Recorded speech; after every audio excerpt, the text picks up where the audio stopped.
Aujourd'hui, Interview avec les défunts va vous raconter l'histoire des poudrières meurtrières de la région. Je me trouve sur une partie du lieu où le 12 février 1908, plus de 4 tonnes de nitroglycérine vont faire exploser la poudrière de l'île Perrot, qui est aujourd'hui la ville de Terrasse-Vaudreuil. Une grande partie de cette zone est devenue un quartier résidentiel. En tout cas, on va ressentir et entendre l'explosion à 20 km à la ronde. Les gens ont cru littéralement un tremblement de terre. Il y a eu 9 morts et 2 blessés. On retrouvera des morceaux de leur corps accrochés à quelques arbres encore debout, car tout a été évidemment rasé par la déflagration. C'est un paysage de désolation et d'horreur. Le 8 juin 1908, l'usine explosera une nouvelle fois et causera la mort de seulement 2 personnes, car dû à la première catastrophe, ils avaient décidé de reconstruire en éloignant plus les bâtiments, donc seulement 545 kg de nitro ont explosé. C'est ici que se fera la première enquête paranormale. Je souhaite une bonne écoute.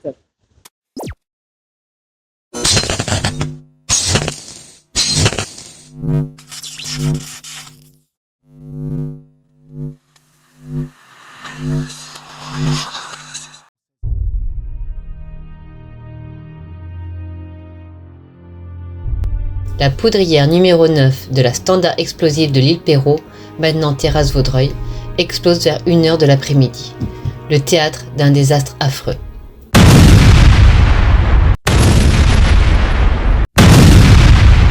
Décrire le spectacle arrivant à la cartoucherie qu'une explosion venait de détruire n'est pas chose facile. Partout sur le sol glacé, des cadavres pulvérisés, des membres meurtris, des chairs saignantes, des lambeaux de vêtements maculés de sang et aux branches des arbres tordus, fendus, quasi arrachés pendaient des loques souillées. Plusieurs solides gars poussant devant eux de lourds traîneaux parcouraient les environs de l'usine et ramassaient les débris humains.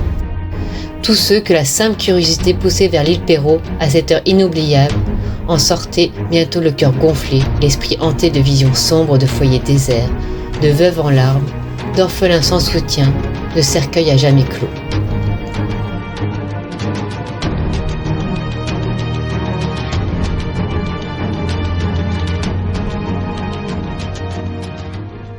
Vers 1h moins 10 minutes, je me rendais à mon travail quand à environ 5 arpents de la fabrique, j'ai aperçu soudain une boule de feu s'élevant dans les airs avec un bruit formidable.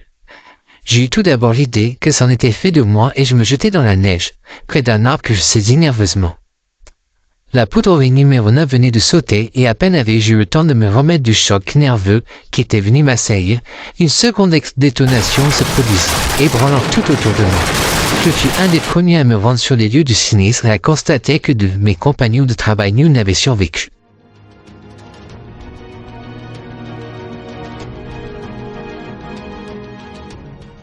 J'étais dans la partie de l'atelier qui m'est assignée, attendant l'heure de la reprise des travaux, en compagnie de 19 jeunes ouvriers de 12 à 15 ans, quand la poudrière numéro 9 a sauté. Le choc fut terrible. Tout le dedans de la pièce où je me trouvais fut démoli. Mais à part moi, aucun des jeunes manœuvres ne fut blessé.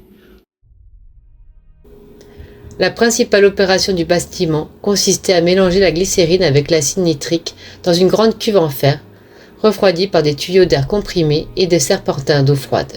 L'explosion peut se produire seulement quand la cuve est trop chauffée. Cependant, les causes du désastre, nul ne les connaîtra jamais.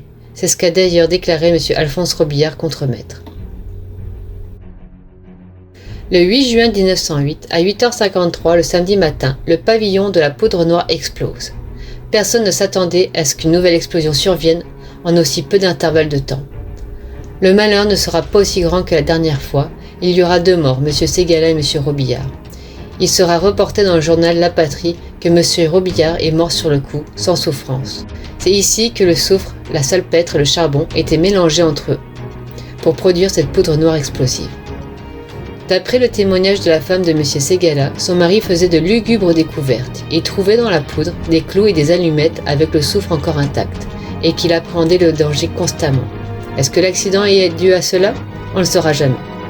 En tout cas, dans le verdict final, il sera demandé maintenant de fouiller les travailleurs avant qu'ils commencent le travail.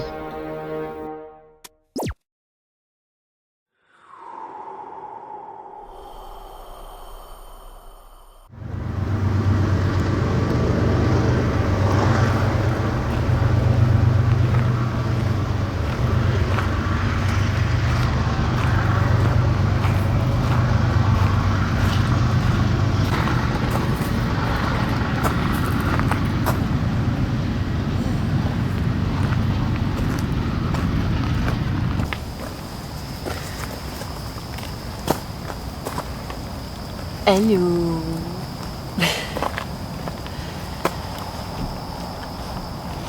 Alors, donc je suis revenue de nuit. On va voir si, en enquêtant ici ce soir, il va y avoir quelque chose là. Puis avec la caméra infrarouge, on pourra capter quelque chose ou pas là. Mais bon, je pense pas. Mais bon, on va faire un test pareil. On va voir si j'ai un peu plus de PVE cette fois-ci que les autres fois. C'est quand même un peu plus calme, mais bon, il y a quand même une fête pas loin. Et puis souvent, il y a le train qui passe. C'est un peu l'endroit le plus difficile que j'ai eu à enquêter au niveau environnemental. Il y a toujours quelque chose qui se passe, on est souvent dérangé. C'est normal, c'est quand même un parc. Donc on va essayer pareil. Puis j'espère que ça sera mieux cette fois-ci, quoi.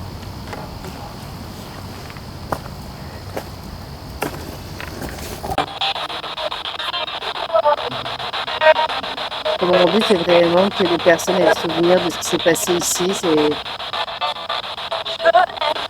J'interviewe les personnes défuntes pour qu'ils racontent leur histoire, pour qu'on n'oublie pas.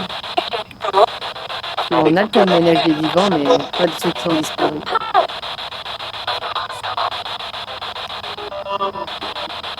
Donc c'est ça mon rôle, c'est faire entendre votre voix. On dit la voix des morts.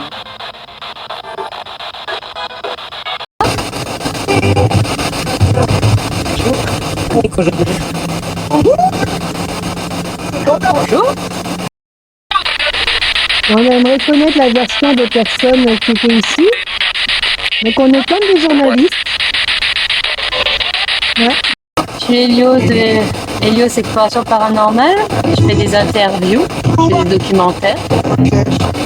Ok. Et notre but, c'est d'interroger les personnes qui sont décédées durant cette tragédie pour qu'ils nous donnent leur version de l'histoire. Quel est votre prénom et votre nom, s'il vous plaît?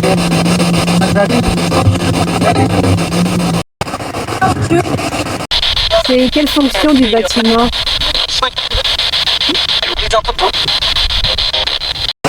Si quelqu'un serait capable de nous parler et me raconter ce qui s'est passé.